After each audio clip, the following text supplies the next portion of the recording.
Dad, stop! Please don't hurt Mom! The little girl's voice cracked across the crowded mall like broken glass. 6 years old, on her knees, hands pressed together like she was praying. And the man standing over her mother didn't even look down. He never did. If this story moves you, subscribe to our channel and follow along until the very end. Drop a comment telling us what city you're watching from. I want to see how far this story has traveled. Now let's go back to where it all began. Brianna Cole had $37 in her wallet, a hole in the left knee of her jeans, and two 6-year-old girls who had been arguing since 7 in the morning about whose turn it was to hold the elevator button. She hadn't slept more than 4 hours. The closing shift at Riley's Diner hadn't ended until 2 in the morning, and she'd driven home with the windows down just to stay awake. The cold October air hitting her face while the radio played something she didn't hear. She should have gone back to bed when she got home. She didn't. The refrigerator had half a stick of butter, a bottle of mustard, and the specific kind of quiet that meant there was nothing in it worth opening the door for.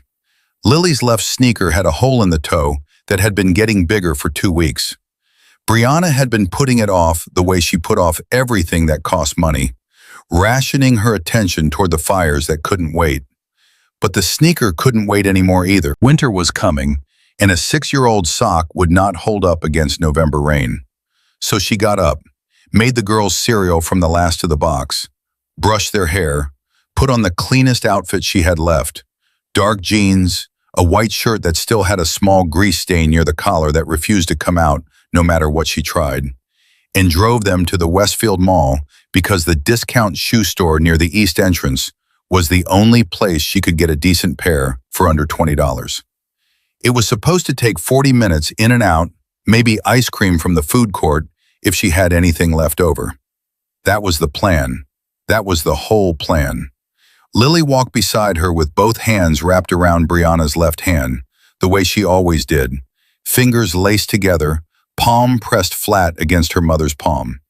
She had been like this since she was 3 years old, always needing the contact, always making sure the connection was there. Even when they were sitting on the couch watching cartoons, Lily kept one hand on Brianna's arm, as though she was afraid that if she let go, something would shift.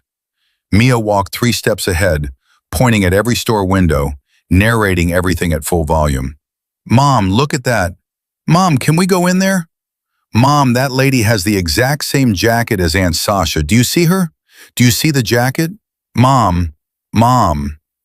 They were twins who shared one face and lived in 2 entirely different souls. The food court was crowded for a Saturday morning.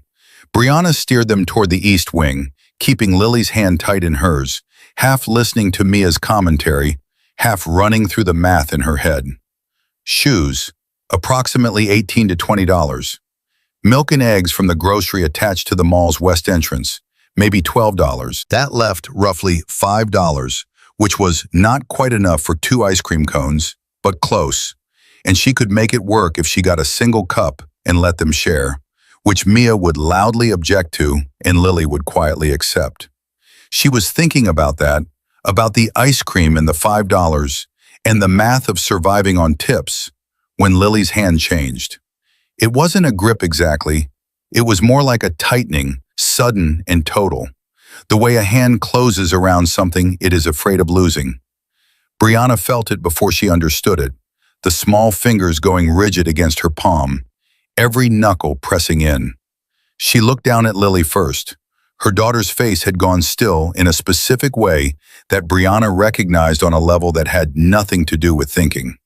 Brown eyes wide, jaw set, the breathing changed, quick and shallow, like a bird that has spotted a shadow. Brianna looked up. Derek Cole was standing 20 feet away near the pretzel stand, a paper cup in one hand, his eyes already on her.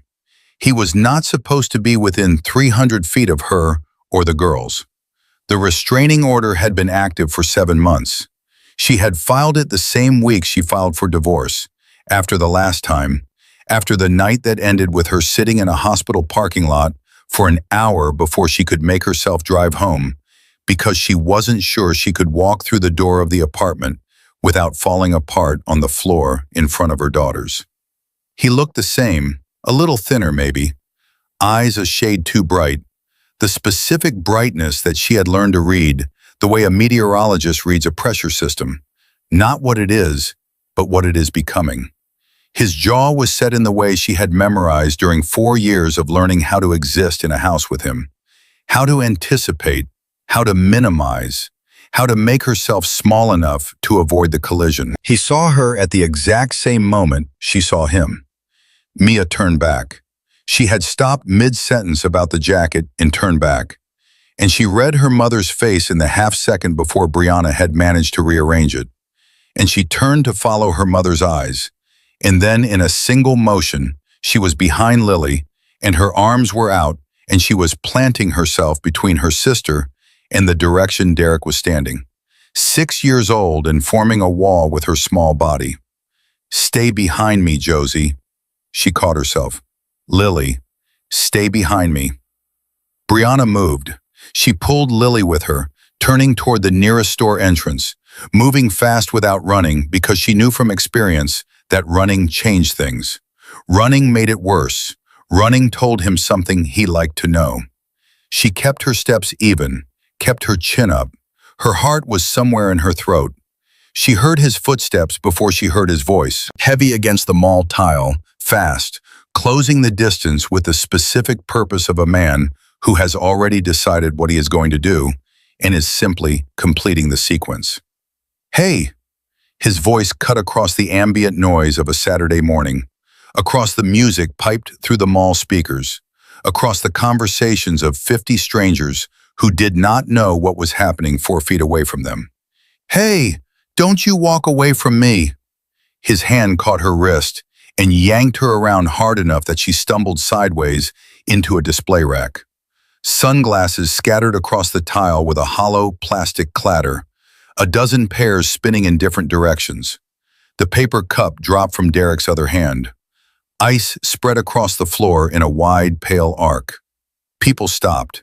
Not all of them, not even most of them, but some, a handful of strangers pausing their Saturday to look. Someone lifted a phone. Brianna noticed the phone peripherally, the way you notice something while also understanding it will not help you. Derek's grip on her wrist didn't loosen. His eyes were the specific shade of bright she feared most, the one that meant the internal pressure had been building for longer than today, for longer than this week, and she was simply where it landed. He was saying things. She had heard all of them before.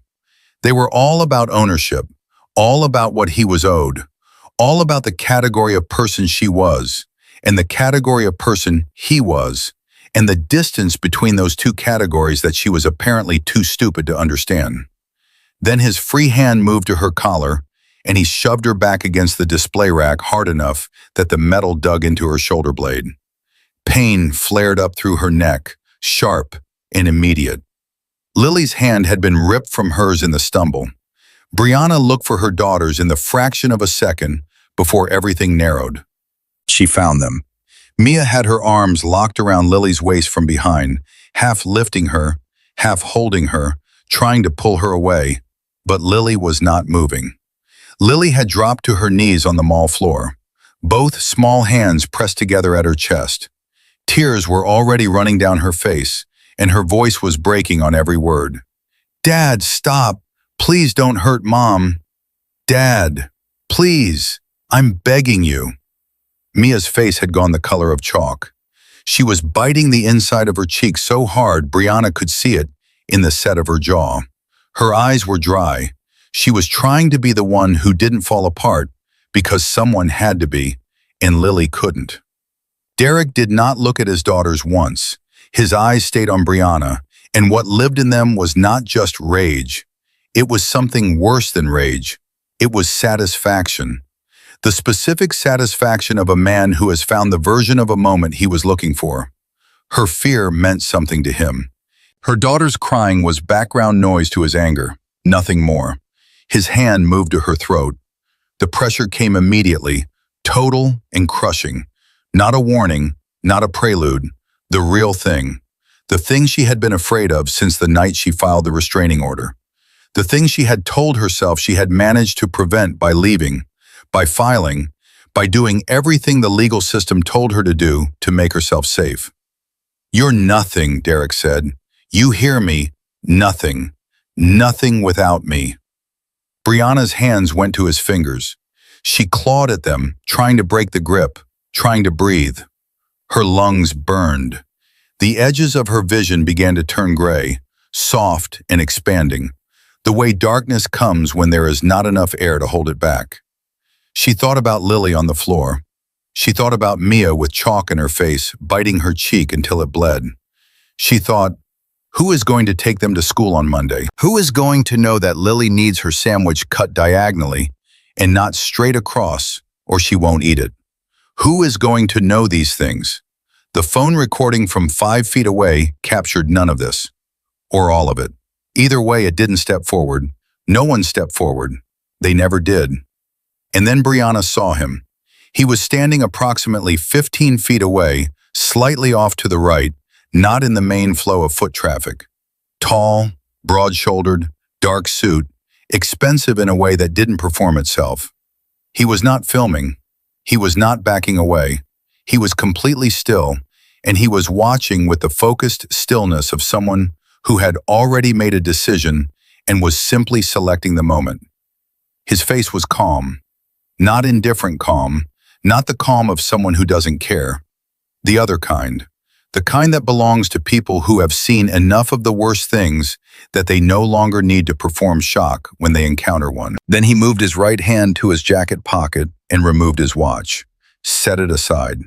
Then one by one, slowly, with the deliberateness of someone shedding the last layer of civility before doing what civility doesn't permit, he removed his rings. Lily saw it.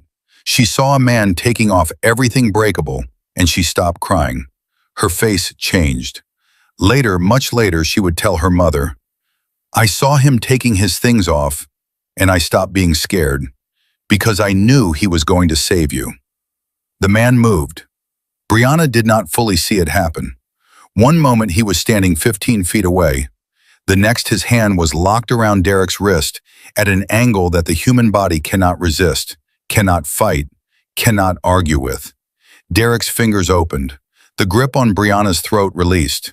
She dropped, catching herself on the edge of the rack, knees hitting the tile, one hand grabbing the nearest shelf. Air rushed back into her lungs with a force that made her whole body convulse around it, gasping, coughing, her eyes streaming, the world spinning in slow, uneven rotations.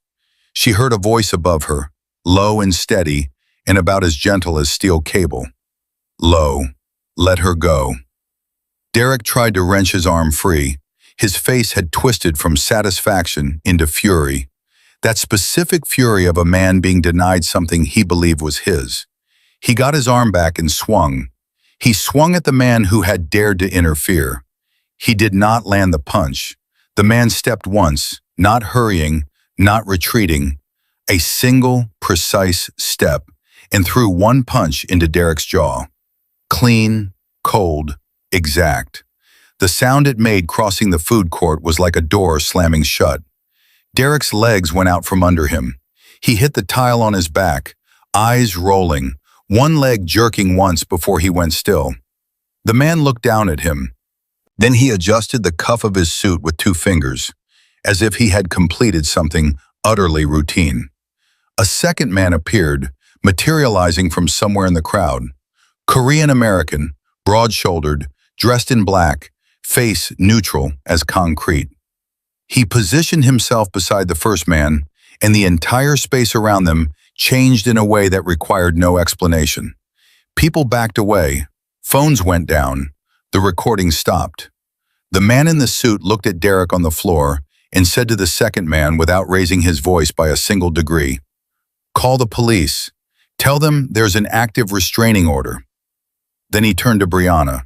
The coldness in his eyes did not disappear, but it shifted, the way a light source shifts when it changes direction, the quality of it altering even if the intensity remains.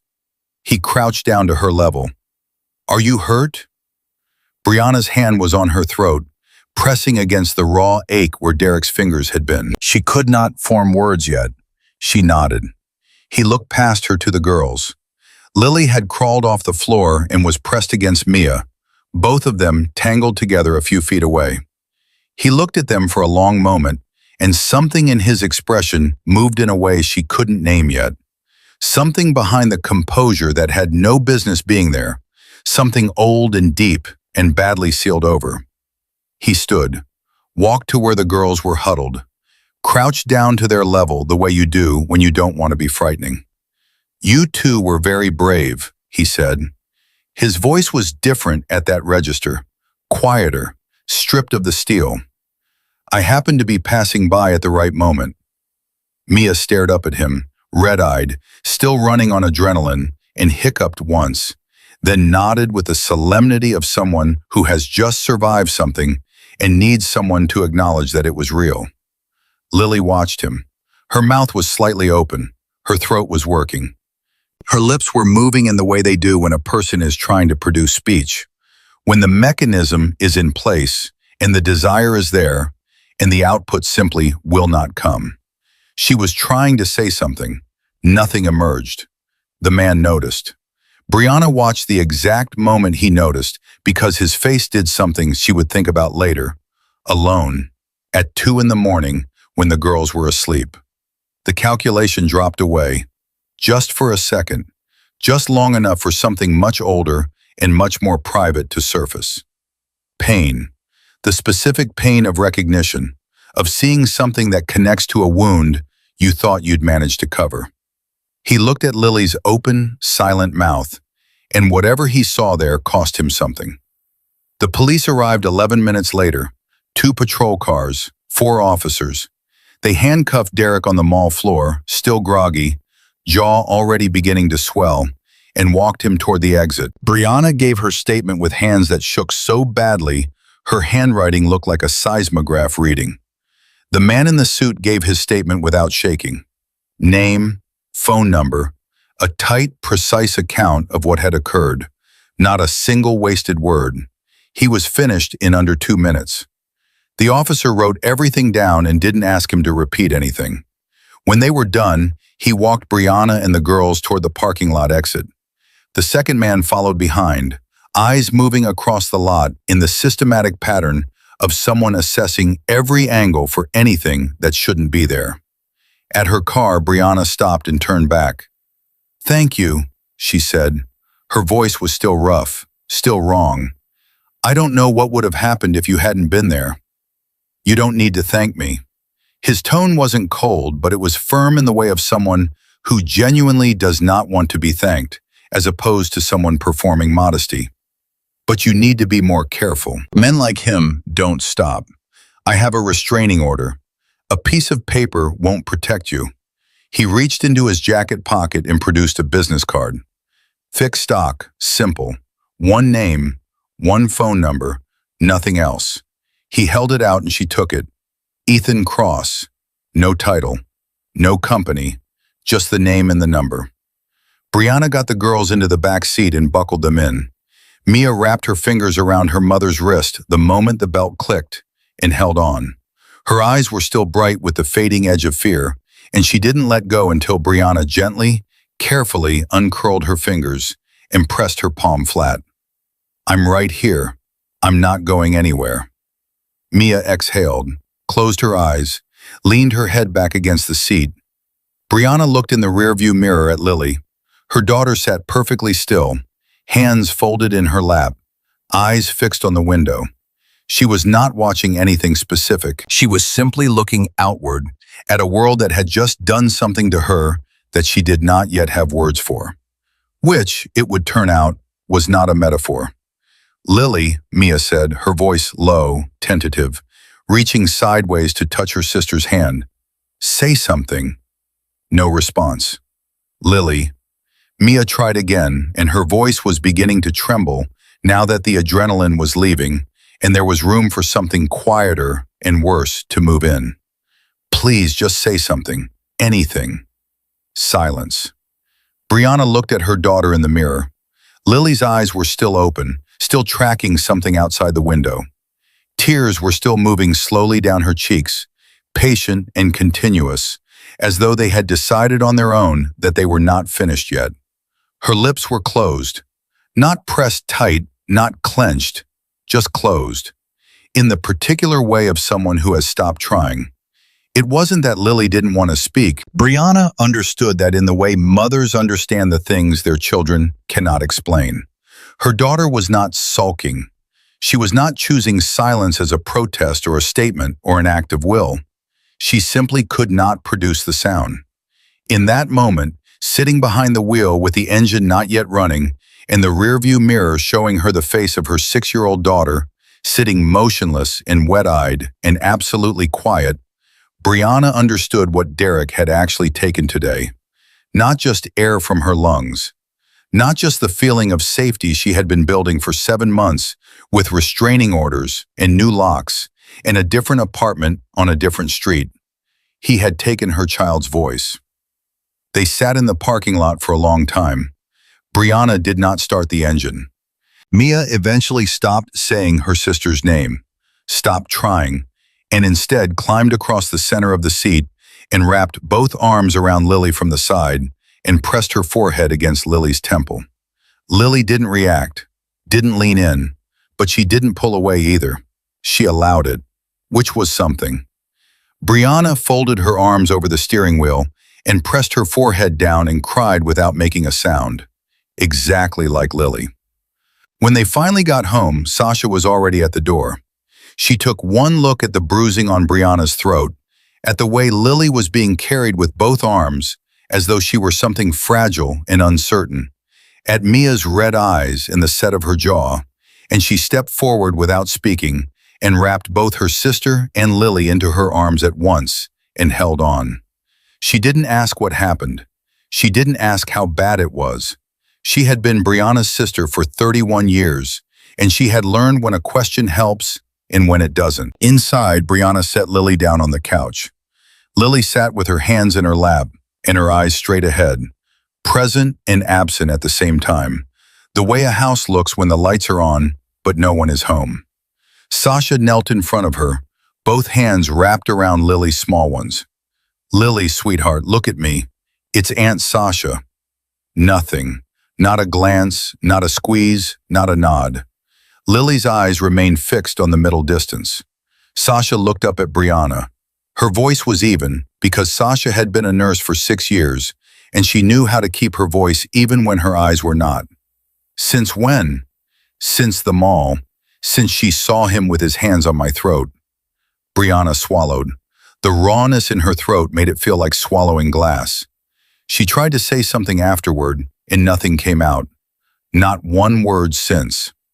Sasha looked at Lily again, then back at Brianna. She did not say it's going to be fine, because she was a nurse and she knew better than to make promises about the brain. She said, "You need to get her seen as soon as possible." Brianna did not wait until morning. That night, while Sasha bathed Mia and got her into bed, Brianna sat on the kitchen floor with her phone and called 7 different clinics, 2 crisis lines, and an after-hours pediatric line. The 5th person she spoke to gave her another number. The 6th number led to a voicemail. The 7th led to a human being who gave her a therapist's name and a Monday morning appointment. She hung up and sat on the floor with her back against the cabinets and her knees pulled to her chest and did not let herself think past Monday. She pulled out the business card, Ethan Cross, just a name and a number. She set it on the floor beside her knee and looked at it for a while. Then she put it back in her pocket and went to check on her girls. Mia was asleep, one arm thrown over her sister's side of the bed. Lily lay beside her, eyes open, hands flat on the blanket, staring at the ceiling. Brianna sat on the edge of the bed and pressed her palm to Lily's cheek, gently, the way she had done since Lily was 3 days old and still so new to the world that everything startled her. "I'm here," she whispered. "Mama's right here. We're safe now. Both of you are safe." Lily's eyes moved to her mother's face, stayed there. Tears slipped sideways down her temples into the pillow. Her lips parted, closed, parted again. The effort was visible in every muscle of her small face. the straining against something internal that would not give. Nothing came. Brianna leaned down and pressed her lips to her daughter's forehead and stayed there.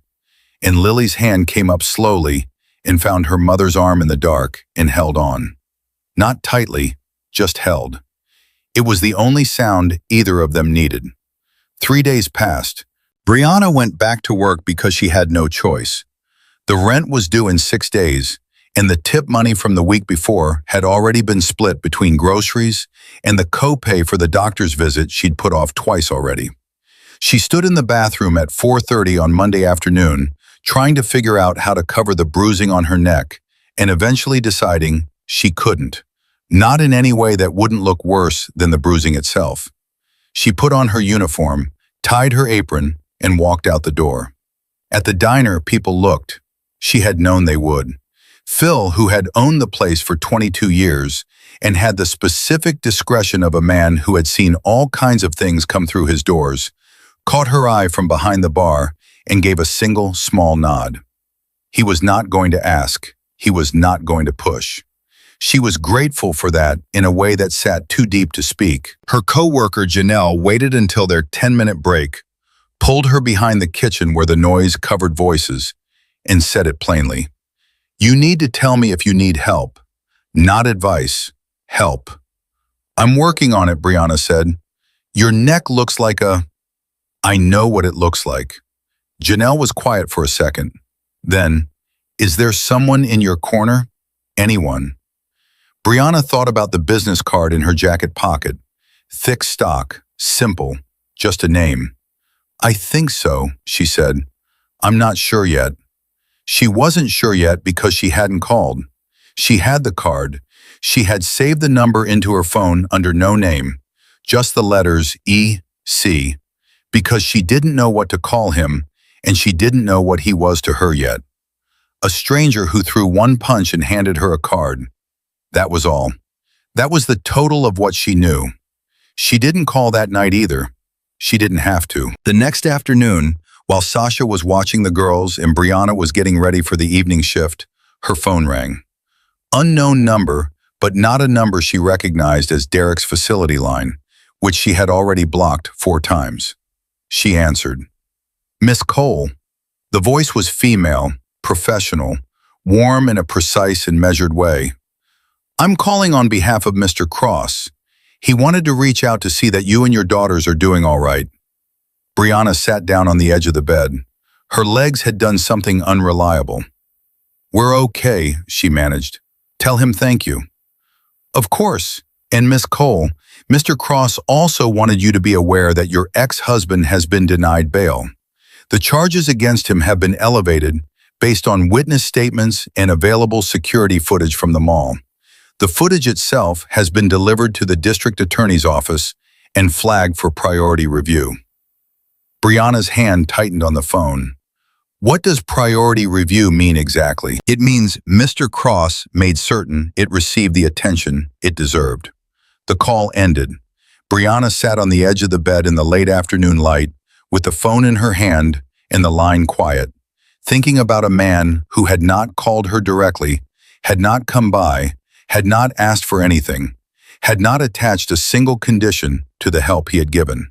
He had simply, from somewhere she could not see, made sure the evidence that could protect her and her daughters was being taken seriously by the people who were supposed to be taking it seriously all along. She had never had that before. Someone working on her behalf in a room she couldn't see, for reasons she didn't yet understand, without asking her permission or her gratitude or anything at all in return. She didn't know what to call it. She only knew it felt like something she had forgotten could exist. Monday morning came. Dr. Patricia Hale's office had the specific calm of a space designed for children who are afraid of most spaces. Brianna sat in the hallway with her hands in her lap for 45 minutes while Lily was inside with the therapist. Mia sat beside her, legs swinging, absolutely incapable of sitting still, which was the most comforting thing Brianna had seen all week. When the session ended and Lily emerged holding a drawing she'd made of 3 people under a yellow sun, Dr. Hale asked Brianna to step into the hallway for a moment. Her diagnosis was careful, professional, and delivered in a voice that managed to be both clinical and kind. Selective mutism, triggered by acute psychological trauma. Lily's voice was physically intact. Her vocal cords, her tongue, her jaw, her hearing, all normal and undamaged. But the portion of the brain responsible for processing fear had intervened, locking away her ability to speak as a protective response. Her body had calculated, faster than any conscious thought, that silence was safer than sound. It may improve, Dr. Hale said, with the right environment, stability, no further trauma, time, may, not will, may. Brianna drove home and stared straight through the windshield for most of it. She thought about May. She thought about what time looked like when you didn't know how much of it you were wading through. She thought about Lily standing in the mall this morning in a pink jacket, trying to hand her coat hook to a peg that was too high, and reaching without asking for help, because asking for help required making a sound. That night, after the girls were asleep, she put the business card on the table and looked at it. She did not call, not yet, but she stopped feeling like she had to do all of this alone. 2 weeks passed. Lily did not speak. Every morning, Brianna woke up with the same fragile hope pressing against her ribs, the same silent bargain with whatever force governed these things.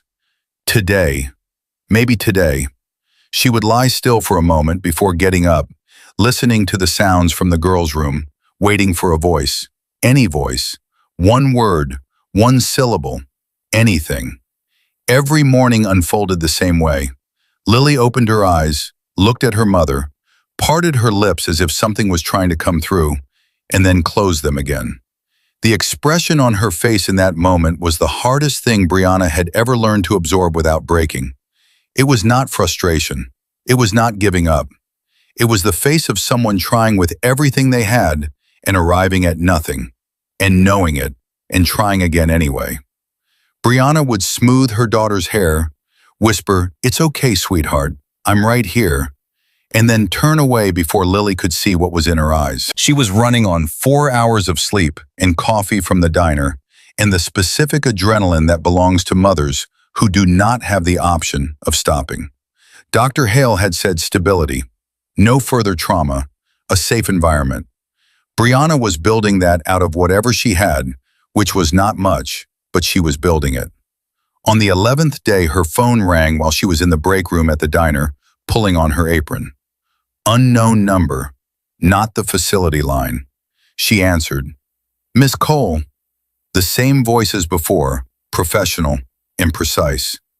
"I'm calling again on behalf of Mr. Cross. He wanted me to let you know that the district attorney's office has formally accepted the elevated charges. The preliminary hearing is scheduled for the end of the month." Brianna leaned against the wall of the break room and closed her eyes. "Thank you. Tell him thank you. He also wanted me to let you know," the voice continued, "that the eyewitness who initially hesitated to provide a full statement has now done so. In writing, notarized." She opened her eyes. "How did that happen?" The briefest pause. Mr. Cross made a phone call. She stood there for a moment after the call ended, holding the phone against her chest, thinking about a man she had met once in a crowded mall who was making phone calls on her behalf without being asked, without conditions, without a single word of explanation attached. She didn't know what to do with that. She had spent 4 years in a marriage where every good thing came with a price tag hidden in the fine print, revealed later at the worst possible moment, used against her in ways she hadn't anticipated. She had learned to look for the catch. She was looking for it now, and she could not find it. That Sunday afternoon, she took the girls to the small park 2 blocks from the apartment. Mia needed to run. She had been cooped up for 2 weeks, and her energy had nowhere to go, and it was starting to come out sideways, in short bursts of shouting at nothing and disagreements about things that didn't matter. Dr. Hale had also told Brianna that open spaces sometimes help children in Lily's condition feel less confined, less trapped, the outdoors as a kind of permission. Mia went straight to the swings, climbed on without waiting to be pushed, and got herself going through sheer determination and legwork, pumping higher and higher, shouting back at her mother every 30 seconds. "Mom, look! Are you looking? Mom, watch this!" Lily sat beside Brianna on a bench with her colored pencils and a sheet of paper she'd gotten from the recycling pile in the hallway of their building. She drew slowly, the way she always did, the way she did everything now. Careful and absorbed, her whole world narrowed to what was happening on the page. She had stopped trying to talk in the past 3 days. Brianna didn't know if that was progress or defeat, and she was afraid to ask Dr. Hale which one it was. That was when the black car pulled up to the curb. Brianna's heart kicked hard before her brain caught up. Her hand went to the edge of the bench.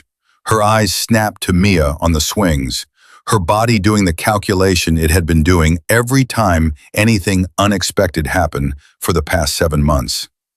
Threat, position, children, exit. Then the door opened. Ethan Cross stepped out, and the threat calculation dissolved into something else entirely, something she didn't have a name for yet. He was dressed differently than he had been at the mall. No suit jacket, dark trousers, sleeves rolled to the elbow. He had shed something, not just the jacket, something else, some layer of the formality that had surrounded him like a second skin that day in the food court. He still carried the same authority, but it sat differently on him now, quieter, as though he had deliberately chosen a lower frequency. He approached without hurrying, stopped a few feet away. "I don't want to intrude," he said.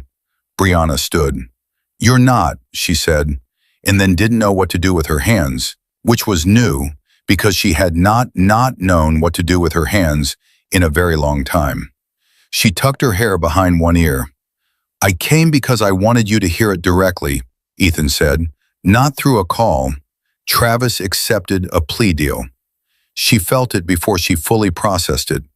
He'd said Derek. She registered that somewhere. Ethan had said Travis and then corrected nothing. But the words that came after landed too hard for her to hold on to the detail. He accepted a deal. He's going to prison. For a long time. The relief hit her the way relief hits when it has been waiting for too long to come in gently. It arrived in a wave that took her legs with it. Not collapsing, not fainting, just suddenly unable to hold the accumulated weight of 7 months of fear, now that the fear had been given permission to leave. She stumbled one step. Ethan stepped forward and steadied her at the elbow. "Steady," his voice calm and low. "Breathe." She breathed, long and uneven, and then longer. Her eyes burned, but she didn't cry. She had cried enough in the parking lot of the Westfield Mall. She had cried enough on the kitchen floor.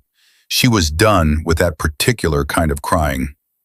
"Thank you," she said. Her voice was still rough.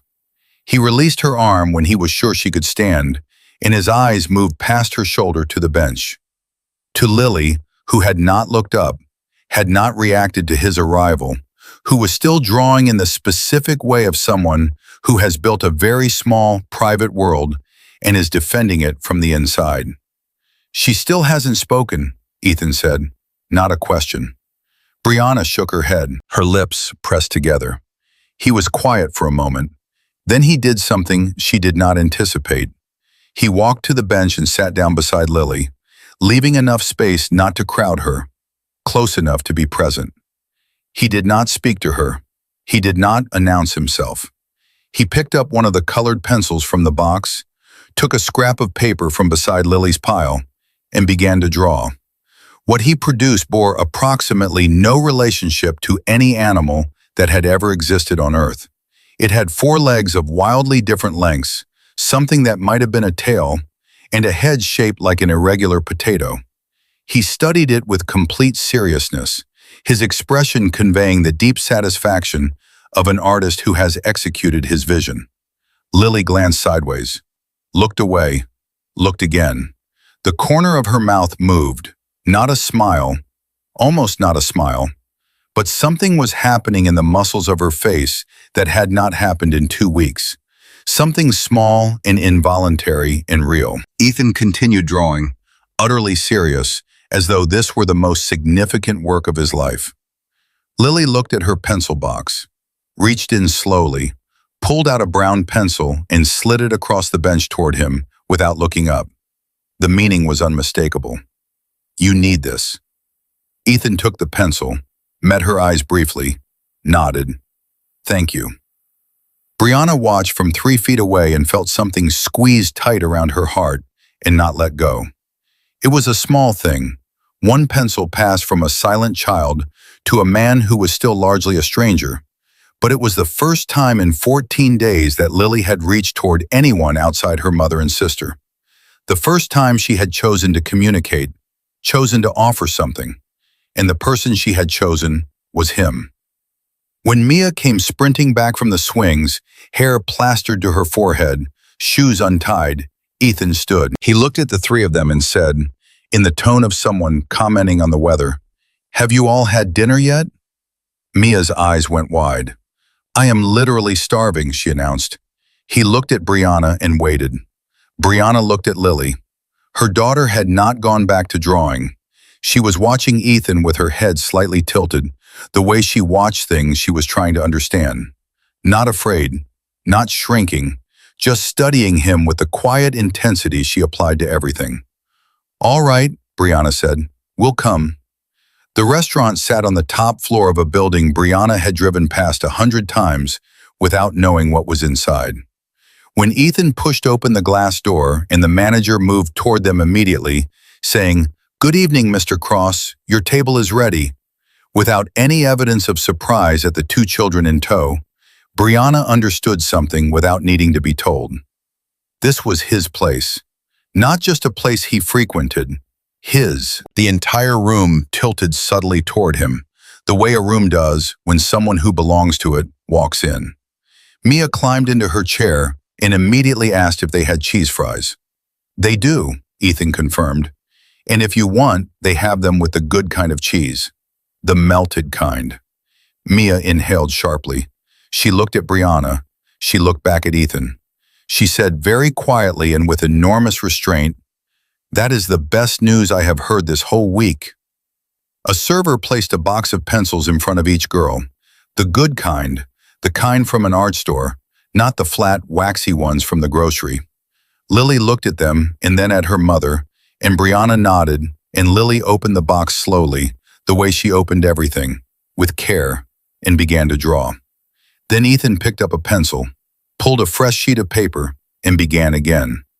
This time the creature he created had no identifiable classification.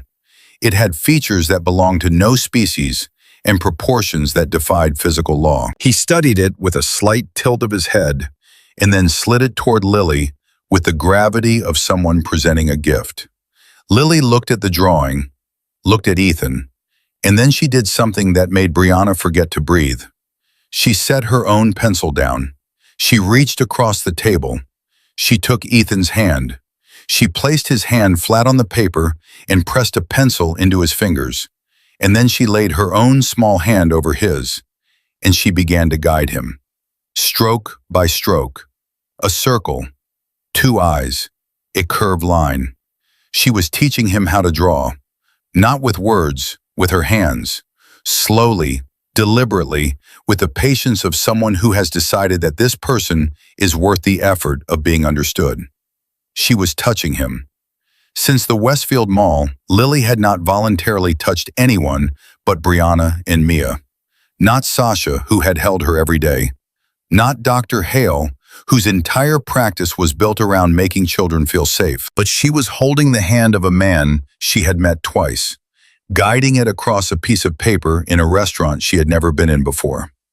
Ethan did not move, did not show surprise, did not make it into a moment by reacting to it.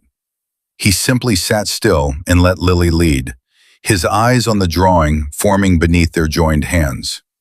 Then he said, quietly, not to Brianna, not performing the observation for anyone, just saying it because it was true. "She communicates very well, just not with words." Brianna turned her face away. Her jaw tightened. One tear dropped onto the back of her hand on the table, and then another, and she didn't try to stop them. because they were not the kind of tears she was ashamed of. They were the kind that come when someone finally sees your child. Not the missing piece, not the damaged part. What remains. What is still working and reaching and trying. Someone had finally seen Lily. Later, when Mia had eaten her cheese fries with the reverence they apparently deserved, and Lily had filled half a sheet of paper with something that looked like a family of round creatures under a sun, Ethan looked across the table at Brianna and asked, in a voice that had lost all of its formality, "What are you most afraid of?" She didn't answer right away. She let the question sit. Then she said it out loud for the first time. The thing she hadn't said to Sasha or Dr. Hale or her mother. The thing she said only to the ceiling at 2 in the morning when there was no one to hear it. Derek is in prison.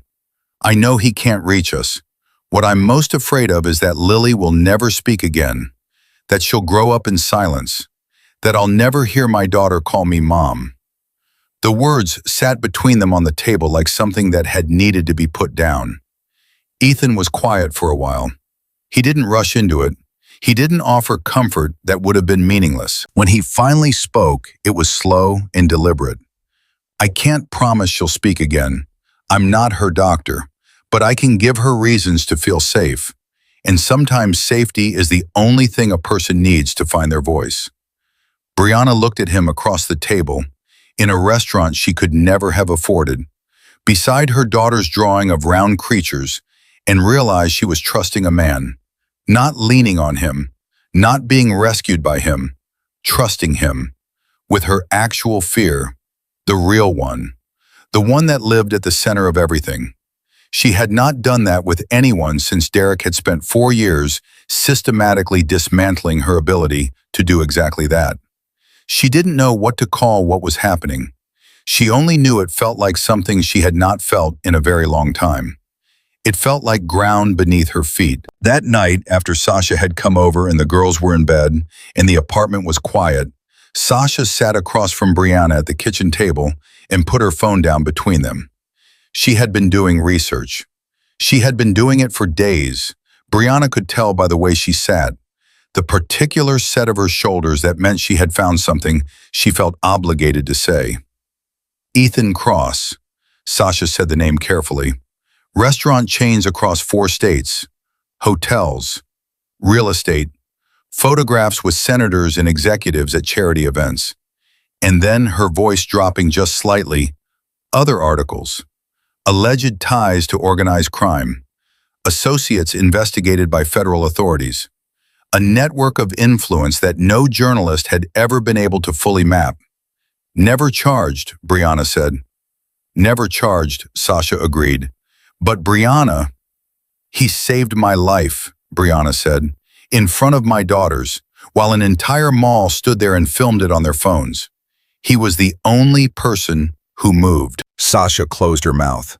Tell me who I'm supposed to be afraid of, Brianna said. Sasha looked down at the phone. Then she looked up, and her expression had changed into something softer, something less like a warning and more like a sister. Let me ask you something. Do you have feelings for him? Brianna opened her mouth. She meant to say no. She meant to say, he helped me and that's all, and I barely know him. The words formed and did not come out. She stood there with her lips parted and nothing arriving, and the silence said everything both of them needed to hear. Sasha exhaled. Oh, Brianna, I don't know what this is, Brianna said finally, but when I'm near him, for the first time in years, I don't feel like I'm drowning. Sasha reached across the table and took her hand and didn't say another word. Because there was nothing to say. Because Brianna had just told her the truest thing she had said in months. And some truths don't need a response. They just need to be heard. 3 days after the dinner at Ethan's restaurant, Brianna was clearing a table near the window at Riley's diner. Half an hour before closing, when the man in the corner booth asked for his check. She had noticed him when he came in. Early 30s, short hair, light stubble, black jacket. He'd ordered 1 beer and nursed it for over an hour. Eyes on his phone, nothing unusual about any of it. She had served 100 men like him. She didn't remember serving them. She pulled out her pad, calculated the total, read it aloud. He handed her cash, left a few dollars over. She thanked him and turned to go. "Oh, one more thing," he said. His voice was mild, pleasant almost. The voice of someone asking for directions, not for anything that should make the blood leave a person's face, the way it left Brianna's in the next 4 seconds. She turned back. He smiled at her. Thin, cold. A smile that existed entirely in the lower half of his face and never reached his eyes. "Derek sends his regards," he said. "He misses the girls. They go to Lakeview Elementary, right? Cute kids." The tray slipped from Brianna's hands. Glasses and plates hit the floor with a crash that turned every head in the diner. Phil came out from behind the bar, already moving toward her, concern written across his face, mouth forming her name. The man in the corner booth stood without hurrying, picked up the tip from the table, and slipped it back into his jacket pocket. He walked toward the door. At the threshold, he turned and gave her one last look. That same thin, cold smile, and then the night took him. Brianna stood in the middle of broken glass with her hands shaking so badly she couldn't have picked up a single piece. He knew the school. He knew the girls. He had sat there for over an hour watching her, knowing all of it, and she had served him his beer and calculated his check and thanked him for the tip. She hadn't known. She hadn't known at all. Phil gripped her shoulders. "Brianna, hey, what did he say to you?" She couldn't answer. Her throat had closed the way it closed in the Westfield Mall. Not from a hand this time, from pure fear working from the inside out. Derek was in prison, and he had still managed to send someone here, to her workplace, to sit and watch her daughter's school name come out of a stranger's mouth like it was nothing. She walked to the break room, shut the door, and called the police first. She had promised herself she would always call the police first. She was keeping that promise even when it felt like dropping a note in a bottle and throwing it into the ocean. She described the man, his approximate age, his jacket, his face, the exact words he had said. She requested an official report. She asked that it be linked to Derek Cole's case file. The officer took the information down and told her they'd look into it. Just like always, she ended the call and dialed the second number, the one she had saved under EC and not used until tonight. Ethan answered on the first ring. Brianna, her name and his voice, immediate and certain, as though he had been waiting for this call without knowing it was coming. "Someone came to my work tonight," she said. "He knows Derek. He knows what school my girls go to. He sat here for over an hour watching me before he said a word. I already called the police." 2 seconds of silence. In those 2 seconds, the quality of the call changed, the way air changes before a storm, not louder, denser. When Ethan spoke again, his voice was nothing like the one that had told Lily her drawing was beautiful. Nothing like the one that had said, "Breathe in the parking lot." It was low and cold and sharp, and she felt it like a temperature drop. "Describe him to me. Everything you remember." She did. Every detail. The hair, the stubble, the jacket, the smile that didn't move above his mouth. She heard Ethan moving while she talked. Brief sounds. A door. A voice she didn't recognize saying something in the background that Ethan answered in 2 words. "I'll handle it," he said. "Lock the diner door before you leave and call me when you're home." She did both. That night she lay in the dark and listened to the girls breathing and thought, Derek is behind bars. He is behind bars, and he still reached into my life and put a man in my workplace and had him say my daughter's school name out loud. A restraining order is a piece of paper. A prison sentence is a building made of walls, and neither one of them had stopped this. She checked her phone at midnight. Nothing from Ethan yet. She put it back down. Picked it up again at 1 in the morning. Nothing. She set it face down, stared at the ceiling, and told herself that no news was not the same as bad news. She was still staring at the ceiling when the pounding started 3 days later. It was a Tuesday evening. The girls had just finished dinner. Mia was on the living room floor with a cartoon playing. Lily sat beside her at the coffee table, Sketchbook open, pencil moving. The apartment felt almost normal, almost calm. The particular fragile calm that Brianna had been nurturing like a small fire in wet weather, feeding it carefully, protecting it from every draft. Then the pounding. Not knocking, pounding. Fist against the door, hard and rhythmic and relentless, the kind that announces itself as a person who does not intend to be ignored. "Brianna, open this door right now. I know you're in there. Sandra Cole." Mia sat up straight, cartoon forgotten, eyes going to the door and then to her mother. Lily reacted differently. Her shoulders folded inward in a single motion. Her arms came up around her sketchbook and pressed it against her chest, and her whole body went small and tight and shaking in the way it had on the mall floor, soundlessly, without a word. Mia saw her sister. She was off the floor in 1 second. She grabbed Lily's hand and pulled her up, her voice low and firm in the way that always cost her something, being the one who couldn't fall apart. "Bedroom. Come on, right now." They ran. The door to the girls' room clicked shut. "You ruined my son's life." Sandra's voice was sharp enough to come through the walls. "You put him in prison, and now you want to keep me from my own grandbabies. I have a right to see those girls." Brianna stood in the living room, heart slamming, hand on her phone. Her thumb went to Ethan's name in her contacts. She hovered there for a full 2 seconds. Then she stopped. She looked at the door. She listened to Sandra screaming on the other side of it, and something that had been buried under 4 years of lowering her head and waiting for things to blow over.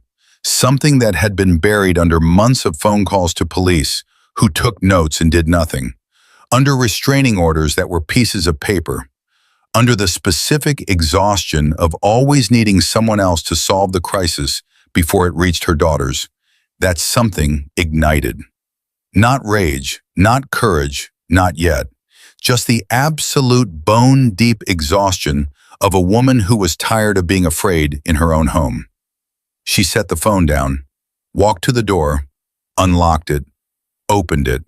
Sandra Cole was mid-pound, fist raised, face flushed red, hair coming loose, finger already pointing.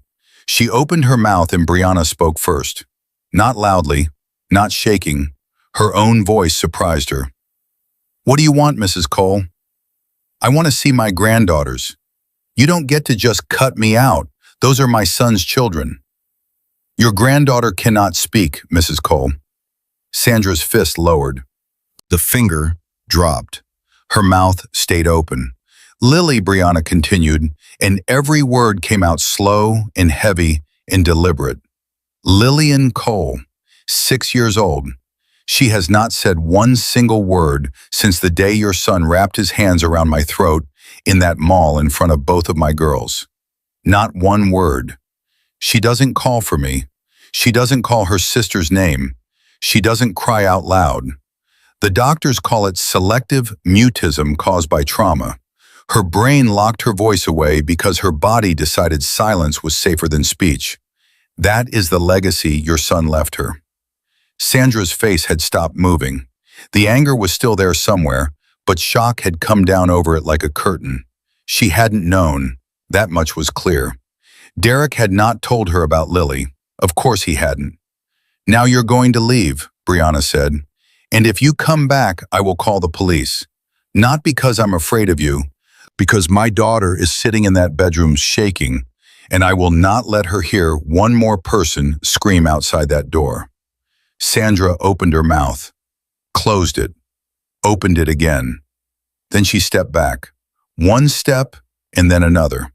She turned and walked down the hall, her footsteps heavy, fading, disappearing around the corner toward the stairwell.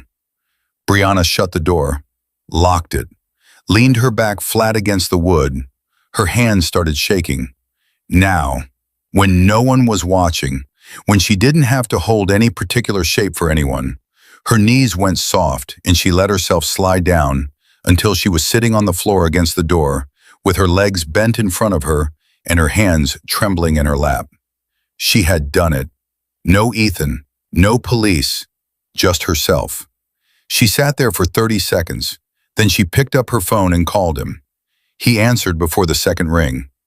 "Brianna, Sandra Cole just came to my apartment," she said. She was pounding on the door, screaming to see the girls. "I handled it. She left. I just wanted you to know in case she comes back." A pause. Then, "What did you say to her?" Brianna told him. Briefly, the exact exchange. When she finished, the silence on the other end stretched a few seconds longer than usual. Then Ethan said, in a voice she had not heard from him before, softer than the cold control and quieter than the gentleness he used with Lily, "You're stronger than you think, Brianna. I'm just tired of being afraid." "Sometimes," he said, "that's the same thing as courage. I'll make sure she doesn't come back. You won't have to do that a second time." She ended the call and went into the girls' room. Mia was on the bed clutching her stuffed elephant, eyes wide, still running on the last of the adrenaline. Lily sat curled in the corner of the room, with the sketchbook still pressed to her chest, still trembling faintly, eyes fixed on nothing. Brianna climbed onto the bed and lay down between them and pulled the blanket up around all three. Mia immediately tucked herself into her mother's side and went tight. Lily stayed curled for a moment longer, not looking up, arms still around the sketchbook. Brianna didn't pull her, didn't reach. She just lay there and breathed and stroked Lily's back through the blanket and kept her voice low and steady. "It's over, sweetheart. No more yelling. Mom's here." Slowly, gradually, Lily lowered the sketchbook. She lay down. And then for the first time since the Westfield Mall, instead of curling inward and facing away, she turned toward her mother and placed her head on Brianna's shoulder. She didn't speak, but she leaned in. She trusted. Brianna lay there with Mia on one side and Lily against her other shoulder and let the tears come the way they needed to, quietly, sideways into her daughter's hair. Not from despair, from something that had no better name than this. She had protected her children tonight with her own hands, her own voice, her own refusal. Not borrowed courage, not someone else's strength, her own. Then the photo arrived. It was a Wednesday afternoon, 3 days after Sandra's visit. Brianna was in the bedroom, getting ready for the evening shift, when her phone vibrated with a message from a number she didn't recognize. Her thumb opened it before she had fully registered the decision. The photo loaded slowly, and before her mind had finished processing what her eyes were seeing, her stomach had already understood. Lily and Mia, walking out through the gates of Lakeview Elementary. Lily holding her teacher's hand, Mia beside her, backpack bouncing, wearing the purple jacket she had insisted on that morning, even though Brianna told her it wasn't cold enough to need it. The photo was taken today.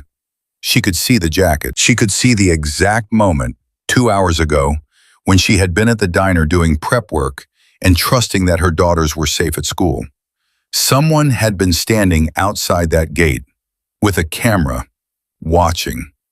Beneath the image, one line of text, "You think he can protect you forever?"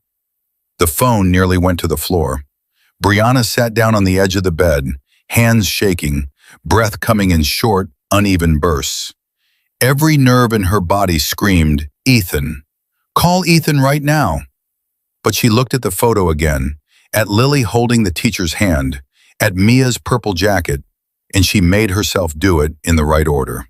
She called the police. Calm and clear the way she had been practicing, she read the number aloud. She described the message. She asked it to be officially linked to Derek Cole's case file and to the prior report about the man at the diner.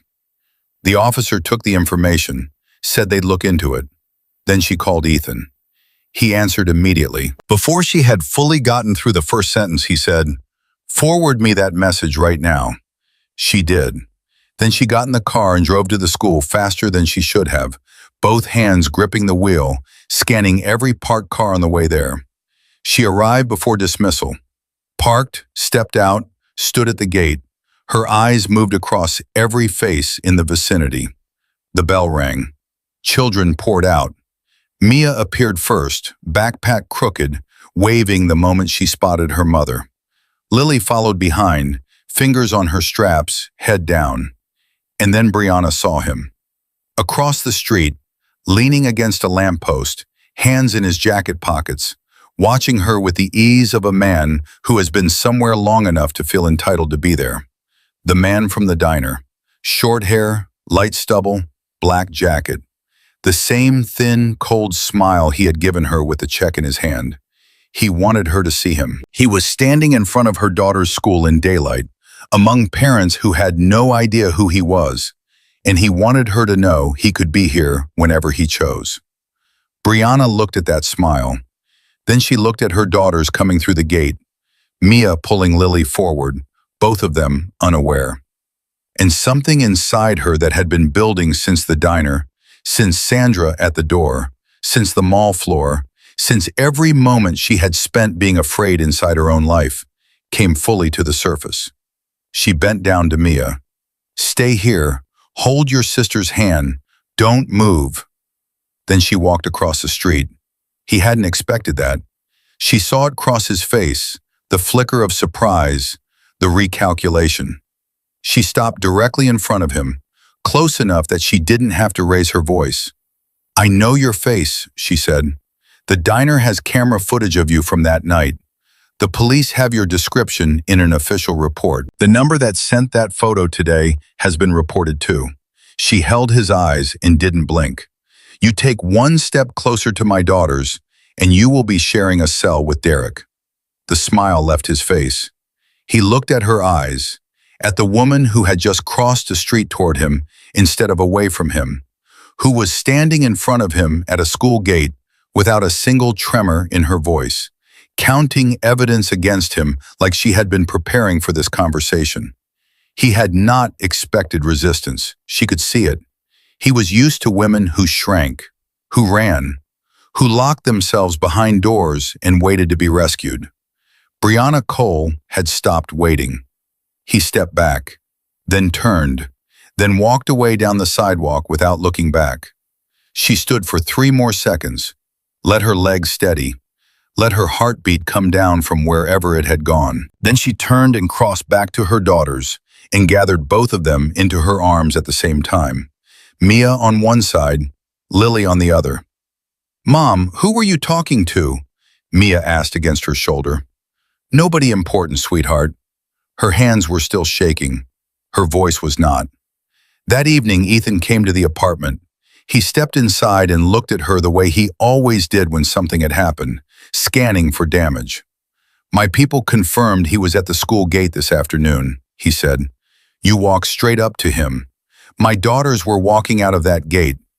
Brianna, he was dangerous." "I know." She sat down on the couch, the adrenaline finally leaving, taking everything with it. "I'm tired, Ethan. Tired of my heart stopping every time my phone vibrates. Tired of watching Lily try to open her mouth and nothing coming out, and feeling like I can't fix it. I am so tired of being afraid, and I don't know how to stop." He crossed the room and lowered himself until he was at her eye level. Then he lifted both hands and placed them, warm and steady, on either side of her face. His thumbs were light against her cheekbones. He looked directly into her eyes and said it the way he said everything that mattered, without decoration, without qualification, as though it were already true. "No one is going to hurt you again, Brianna. No one." And sitting in her small apartment with her daughters asleep in the next room, and the fear not yet fully gone but retreating, Brianna looked into the eyes of Ethan Cross. And for the first time, she didn't just want to believe it. She did. Ethan disappeared for 3 days after that night. No calls, no messages, no black car parked behind Riley's diner when she stepped out after closing. Brianna knew he was handling it, handling the man from the diner, handling whatever threads still connected Derek to the outside world from behind his prison walls. Ethan had told her as much before he left. But knowing the reason for a silence and being comfortable inside it were 2 different things. And Brianna spent those 3 days checking her phone with a frequency she refused to count. The first day she told herself she didn't care. The second day she counted 17 times.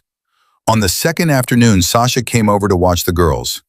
Lily was at the kitchen table drawing, not curled over the sketchbook the way she used to be in those first terrible weeks, not hunching her shoulders around it like armor. She sat upright. Her pencil moved with a kind of ease that had been absent for a long time. She still hadn't spoken, but the quality of her silence had changed. Dr. Hale had a word for it at their last session. Expanding, she'd said. Lily's safe zone is expanding.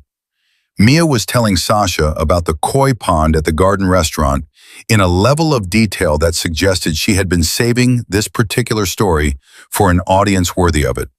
And Uncle Ethan, Mia said, leaning across the table towards Sasha with the gravity of someone delivering classified information.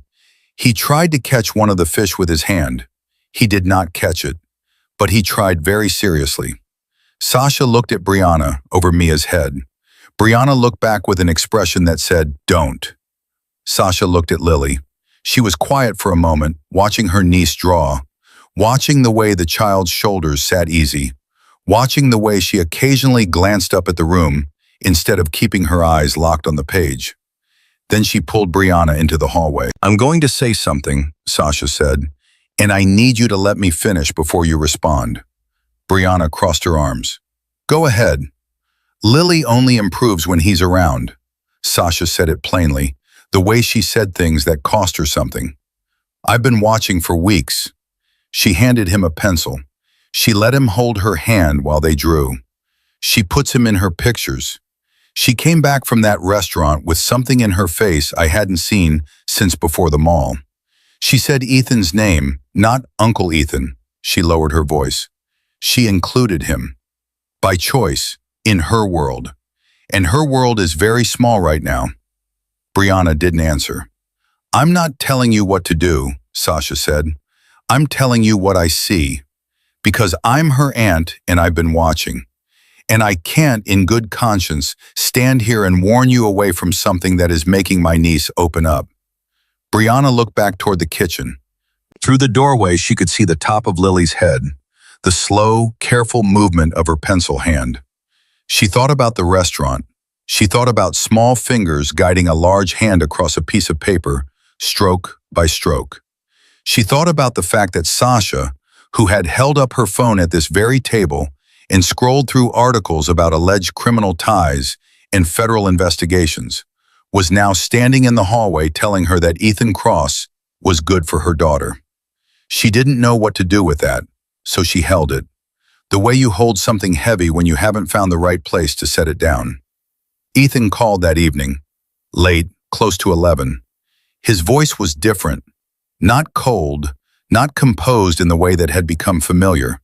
Tired, drained in a specific way that meant he had spent everything he had on something and was calling from the empty side of it. "It's done," he said. "The man who sent you that photo, he won't come near you or the girls again. The threat has been handled." Brianna didn't ask for details. She had learned in these past weeks that some answers lived in rooms she did not need to enter. "Are you okay?" she asked instead. Silence. Not long, a few seconds, but the kind of silence that meant the question had landed somewhere unexpected, somewhere a person wasn't prepared to receive it. "I haven't slept much," he said finally. "Come here," Brianna said. She didn't think about it, didn't weigh it, just said it. 20 minutes later, he was at her door. He looked the same from a distance, jacket straight, shoulders square. But up close, she could see the shadows under his eyes and the specific way he was holding himself, not relaxed, not composed, the way a person holds themselves when they have been carrying something for several days, and the effort of continuing to carry it is starting to show in the posture. His hands hung at his sides. His right knuckles were swollen. The skin was split in one place, dried and dark at the edges. Brianna looked at his hands and said nothing about them. She led him into the kitchen, got ice from the freezer, wrapped it in a dish towel, pressed it gently against his knuckles. He watched her the whole time, expression unreadable. "You don't have to do that," he said. "You've been taking care of me and my daughters for weeks." She didn't look up. "My turn." He didn't argue. She held the ice there, standing close enough to feel the warmth coming off him, and after a moment she said what had been sitting inside her for 3 days. "I'm afraid of your world, Ethan. I'm not going to pretend I'm not, but I'm more afraid of what my life looks like without you in it." He looked at her for a long time. Then he closed his eyes, and she watched something leave his face, something he had been carrying on top of everything else, some version of bracing for a verdict that had finally come back differently than he'd feared. He exhaled, slow, like setting down a weight he hadn't realized he was still holding. She made tea, brought 2 cups to the couch, sat beside him. He held the cup and stared into it, and after a while he leaned back, and his eyes closed, and his breathing evened out. Brianna sat with her own cup, listening to the clock, listening to Ethan breathing, listening to the small sounds of Lily and Mia asleep down the hall. The apartment was quiet in a way it hadn't been in months. Not the locked, pressurized quiet of waiting for something bad. The other kind, the kind that has enough room in it to rest. She was still sitting there, cup warm in her hands, when his phone buzzed on the cushion beside him. He reached for it without fully opening his eyes, read something on the screen, and was awake in an instant. Not groggy, not gradual. Fully present the way people are who have trained themselves to come back fast. He sat up, read the message again. Then he looked at Brianna. "We need to talk," he said. She knew from his voice that whatever came next was not going to be small. She set her cup down. "The prosecutor's office called me an hour ago," Ethan said. "Before he called you. There's a procedural issue with the case. Derek's attorney filed an appeal." Brianna's hands went still on her knees. "A witness recanted," Ethan said. "The one who recorded the assault directly on their phone at the mall. They recanted the statement after facing outside pressure. Without that specific corroborating record in the chain of custody, the appellate judge ruled there was grounds for a retrial. The hold without bail order has been overturned." She heard the words. She processed each one individually because her brain refused to take them all at once. The hold without bail order, overturned, retrial. "He's getting out," she said. Ethan looked at her steadily. "Tomorrow, 48 hours at most. The 6 weeks, the fragile, careful 6 weeks she had spent building something that felt like a life again. The nursing program brochure she had read 4 times. The way Lily had started leaving space between herself and the sketchbook. The way Mia had stopped biting her cheek. All of it was sitting in her chest right now, like something made of glass that someone had just told her was about to hit the floor. Her eyes went to the hallway, to the closed door at the end of it. "Pack for the girls," Ethan said. "Only what you need. You're not staying in this apartment tonight. Brianna." He said her name the way he said it when he needed her to hear him through the noise in her head. "Pack. I'll be here in an hour." He was there in 45 minutes. 2 cars. Damon in the first, Ethan in the second. Brianna stood outside her building with 2 bags, one for her, one with the girls' things. Mia held her stuffed elephant and didn't ask any questions, which meant she understood more than she was letting on. Lily held her sketchbook against her chest. Her eyes had gone wide in that specific way, the way that meant her body had registered danger before anyone said the word. She was trembling faintly by the time Ethan reached them, and she saw his face, and some of the trembling stopped. "It's okay," Ethan said, crouching to her level on the sidewalk. "You're with me. I've got you." Lily looked at him for a long moment. Then she nodded, one small, deliberate nod. He drove them to an apartment Brianna hadn't known existed. High floor, secure building, cameras in the corridor. Inside, the refrigerator was stocked. Both beds were made. Lily's corner had an easel and a full set of paints in colors she'd never owned. Mia's side had a world map pinned to the wall and a stack of books with cracked spines. Someone had prepared this, had thought about what these specific girls would need, had prepared for the possibility that this night might come. Brianna stood in the middle of the room and looked at all of it and felt something crack open in her chest that had nothing to do with fear. "It's safe here," Ethan said. "Two people on watch. Cameras everywhere. Nobody knows this address except me and Damon." Brianna looked at him. "I'm so tired of running," she said. "This is the last time." He said it like a fact, not a promise, a fact. "I promise you this is the last time." In another part of the city, at roughly that same hour, Derek Cole walked out through the facility gates. Thinner, eyes sunken, jaw locked in the way it always was. That specific set that had nothing to do with cold or wind.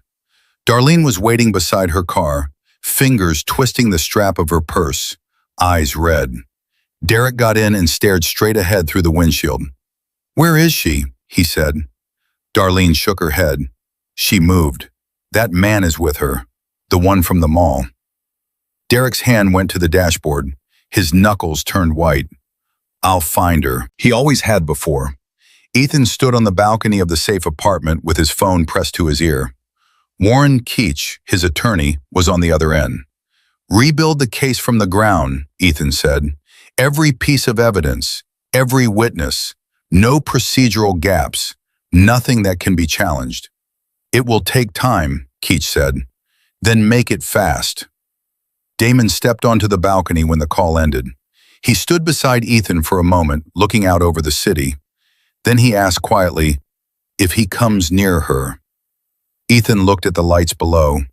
Then he said it the way he said things he had already decided. "He doesn't leave again." 5 days later, Brianna took the girls to the small park 2 blocks from the safe apartment. Dr. Hale had been clear. Lily needed open sky, normal rhythms, the feeling of a world that was not entirely made of walls and locked doors. Mia needed to run, or she was going to start climbing the furniture. 2 of Ethan's people were already in position when they arrived. Brianna knew exactly where to look for them now. Mia went straight to the swings. Lily settled beside Brianna on a bench, sketchbook open, pencil out. Late afternoon sun, a soft wind, other children playing somewhere across the park. Almost ordinary. Almost. Then Brianna looked toward the main entrance, and the world narrowed to a single point. Derek Cole was standing at the gate. Gray hoodie, jeans, thinner than she'd seen him in court. His eyes moved across the park until they found her, and they stopped. He had found them. She didn't know how, and it didn't matter.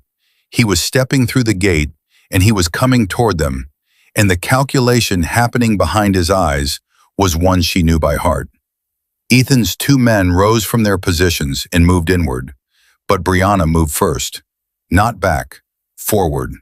She looked at Mia, who had already stopped swinging, who had already seen him, whose face had gone pale and tight.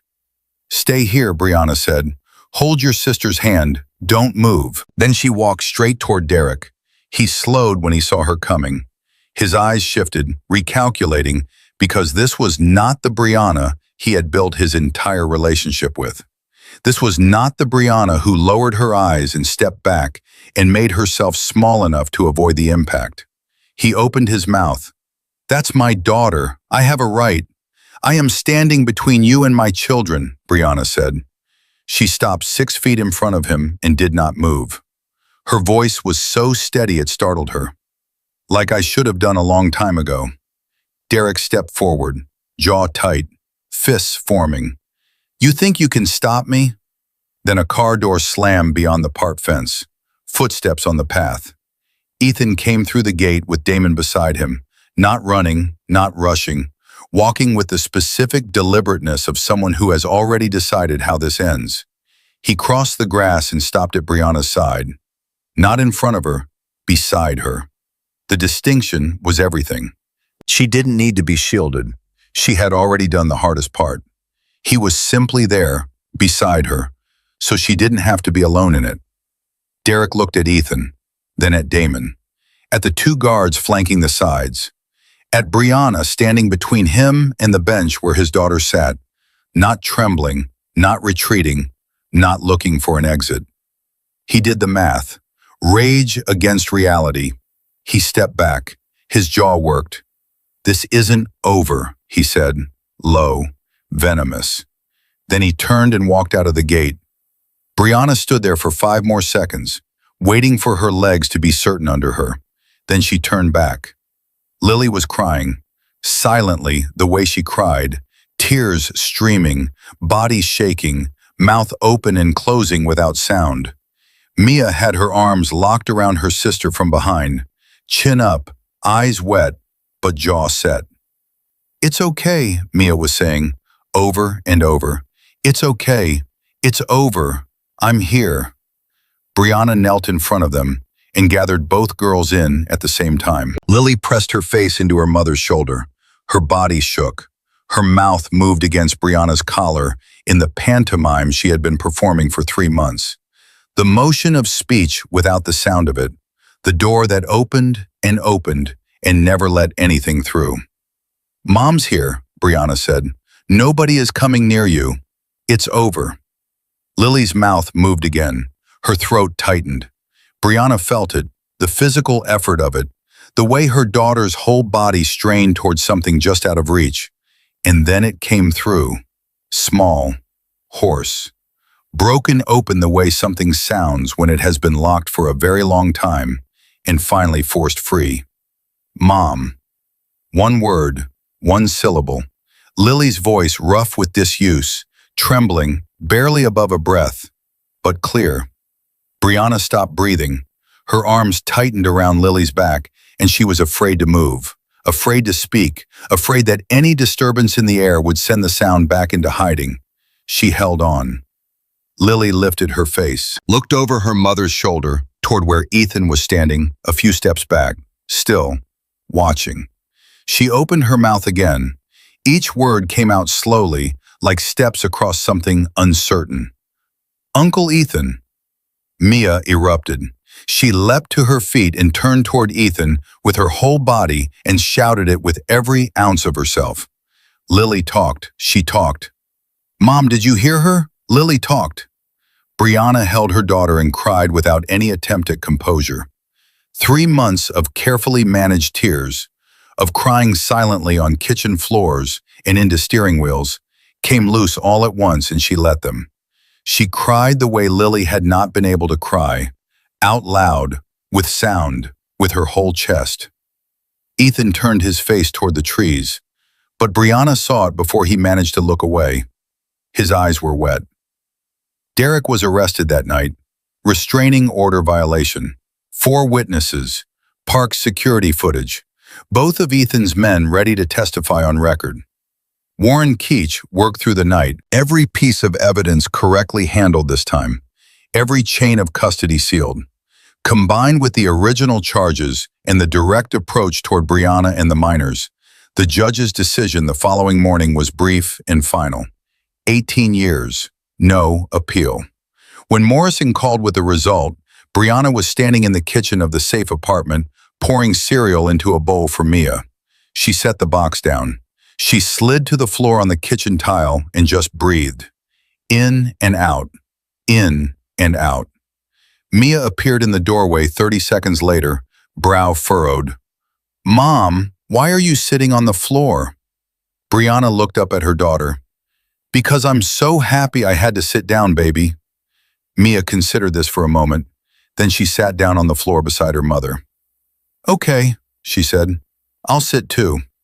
6 weeks after Derek Cole's final sentencing, Brianna Ashford was beginning to recognize something she had not realized she'd lost.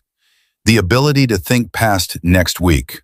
Not survival, not damage control, not the specific tunnel vision that comes from spending years managing a crisis that never fully ends.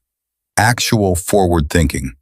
The kind where you imagine a version of your life that looks different from the one you are currently living, and the imagining doesn't immediately feel like foolishness. Lily spoke every day now, not freely, not without effort, not in the easy, rushing way that Mia spoke, words falling out faster than thought. Lily spoke the way she did everything, carefully, one word placed after another, like stepping stones across water she was still learning to trust. But she spoke. She said good morning when she woke up. She said, "I want the blue pencil," when she wanted the blue pencil. She said, "Mom, Mia took my eraser," which was the most ordinary complaint in the world, and the first time Brianna heard it, she had to leave the room. Dr. Hale said at their last session that Lily's recovery was progressing better than she had dared project in those first weeks. She said the word safe 3 times in 10 minutes, and each time she said it, she looked at Brianna with the expression of a professional who understood that safety was not something this family had been given. It was something they had built, piece by piece, in the dark, with whatever they had on hand. Mia had stopped biting the inside of her cheek. Brianna noticed it one evening while watching her daughter negotiate with Ethan over the last piece of garlic bread at dinner, jaw set, eyes calculating, no blood on her lip. She nearly said something about it and then decided not to. Some healings were better witnessed quietly. Ethan came to dinner 3 or 4 nights a week. He had started arriving in a gray t-shirt instead of a dress shirt, and Brianna had not said anything about that either. But she noticed. He helped Mia with her reading homework with a patience that Brianna suspected surprised even him. He sat beside Lily at the kitchen table and drew with her in the kind of silence that had nothing trapped inside it, the kind that was simply 2 people comfortable enough with each other to share air without filling it. One night, while the girls were finishing their homework, Ethan leaned against the kitchen counter and watched Brianna wash dishes and said, out of nowhere, "Have you looked at the nursing program application yet?" She glanced over her shoulder. "I've read the brochure approximately 40 times. That's not the same as applying." "I know what it's not." He was quiet for a moment. Then, "What's stopping you?" She turned off the water, turned around, looked at him.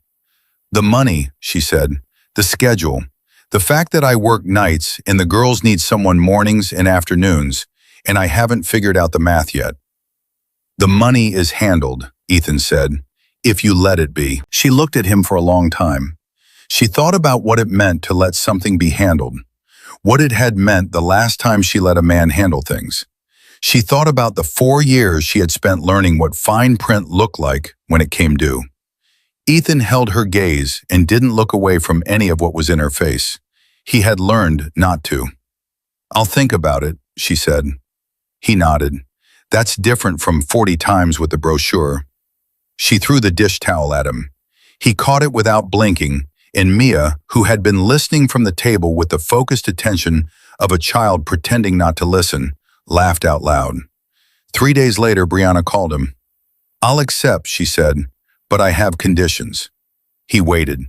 "It's a loan, full tuition, every dollar. I'll repay it when I graduate and start working. Those are my terms and they're not negotiable." Brief silence then. "All right." She knew he had no intention of ever collecting. That was not the point. The point was that she was accepting something on her own terms, in her own words, with her own conditions attached. The first time in longer than she could measure. The enrollment confirmation arrived by email on a Tuesday morning while she was making the girls' lunches. She read it twice standing at the kitchen counter with a butter knife still in her hand. Then she set the knife down, sat at the table, and pressed both palms flat against the surface, just breathing. Lily came in from the hallway and stopped when she saw her mother's face. She pulled out the chair beside Brianna and sat down without being asked. She put her small hand over her mother's hand on the table. They sat like that for almost a minute without speaking. Then Lily said in her careful, stepping-stone voice, "You okay, Mom?" Brianna looked at her daughter, at the child who had been silent for 3 months, who had learned the world through pencil and paper while her voice was locked away, who had found her way back, word by word, in the specific way that only Lily could. "Yes, sweetheart," she said. "I really am." Lily nodded, like she had known that already and simply wanted to hear it confirmed. The dinner Ethan had suggested, just the 2 of them, no girls, happened on a Friday evening 3 weeks after the enrollment letter. Brianna wore the black dress Sasha had given her for her birthday 2 years ago, the one that had been hanging in the back of the closet because she'd never had a reason to put it on. Sasha came to stay with the girls and spent 20 minutes fixing Brianna's hair with the focused energy of a woman who had been waiting for this specific occasion for quite some time. When Ethan arrived and saw her, he stopped in the doorway for a full 2 seconds before he said anything. Then he said quietly, "You look beautiful." Brianna said, equally quietly, "Don't make it weird." He smiled, a real one, the kind that reached his eyes, the kind she had learned to look for because it didn't come easily and it meant something when it did. The restaurant was empty when they arrived. Not closed, empty. Every table set, every light on, no other guests, the manager greeting them at the door with the specific practiced calm of someone who had been asked to ensure this evening went without interruption. Brianna looked at the room and looked at Ethan. "You booked the whole place," she said. He pulled out her chair. "I wanted to talk without being interrupted by a 5-year-old demanding cheese fries." They ate and talked the way people talk when the crisis has passed, and there is finally room for the quieter things.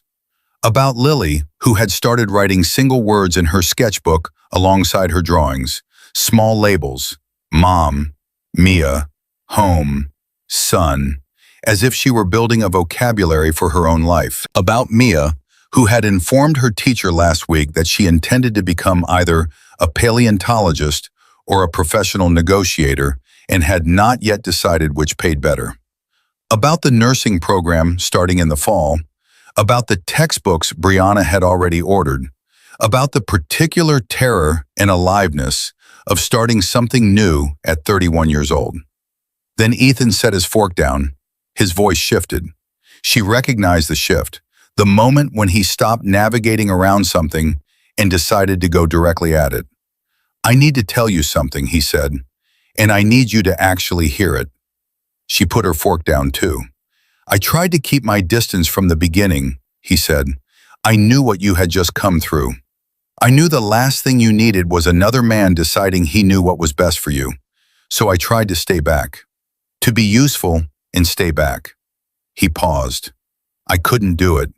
Not because I stopped trying, because somewhere between the park bench and Lily handing me a pencil and watching you open that apartment door to Sandra Cole, when every nerve in your body was telling you not to, I stopped wanting to." Brianna listened. "This stopped being about keeping you safe a long time ago," he said. "It's about you, specifically. I haven't been able to stop thinking about you since the mall, and I'm done pretending that's not what this is." The city was spread below them through the glass, lights in every direction, and Brianna sat with everything she wanted to say and took a moment to find the right place to start. "I saw your world," she said finally, "the parts of it that aren't clean. I was afraid. I didn't answer your calls for 2 days. I lay awake asking myself if I had spent 4 years escaping one kind of man just to choose another." She looked at him directly. "Then I kept watching. I watched the way you sit beside Lily without asking for anything from her. The way you let Mia yell at you in the middle of a restaurant and got on the floor to talk to her at eye level instead of pulling rank. The way you show up. Not in front of me, beside me. Derek stood in front of me to control what I could see. You stand beside me so I can see everything. That's not the same world. That's not even the same man." Ethan looked at her across the table for a long moment. Then he stood, walked around to her side, and brought her gently to her feet. His hands came up to her face the way they had that night in her apartment, warm and steady, but different now. Not to anchor her, to reach her.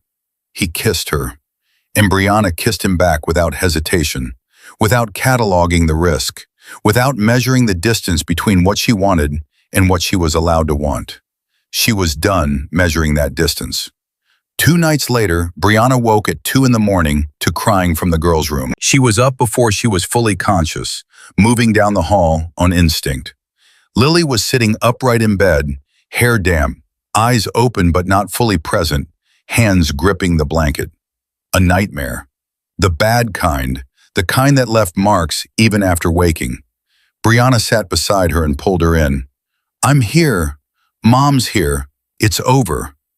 Lily shook against her, and her mouth moved in the dark. And for a moment, Brianna braced for the old silence, the locked door, the nothing. But what came out was not nothing. Lily said in a voice rough with sleep and fear, "I want Uncle Ethan." Brianna went very still. Her hand kept moving through Lily's hair, steady and slow, because she was her mother and that was what she did. But inside she felt it, the specific, complicated ache of a woman who had sacrificed everything to be the safe place for her children. Hearing her child call for someone else in the darkest moment of the night. She sat with it for exactly as long as it needed. Then she picked up her phone and called him. He answered on the first ring. "Brianna, Lily had a nightmare," she said. "She's asking for you." No hesitation, no question about the hour. "I'm on my way." He arrived in 20 minutes, hair uncombed, jacket over sleep clothes, eyes still adjusting.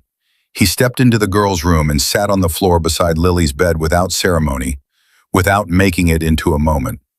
The second Lily saw him, she leaned toward him, and he wrapped his arm around her back, and she went quiet.